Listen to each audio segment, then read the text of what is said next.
അരികിലാണെങ്കിലും അറിയാതെ പോയി ഞാൻ അവിടുത്തെ മാഹാത്മ്യമെന്നീശ്വര.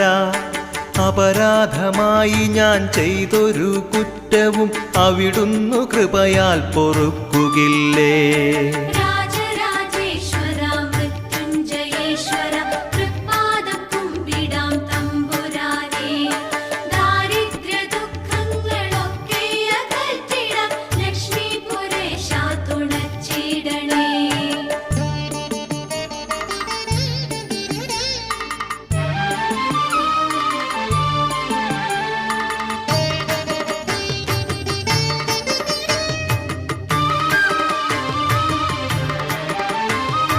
കാശിപുരേശനെ കൈവണങ്ങിടുവാൻ കാലവിഷമത്താലൊത്തതില്ല. രാജരാജേശന്റെ തിരുനട പുൽകി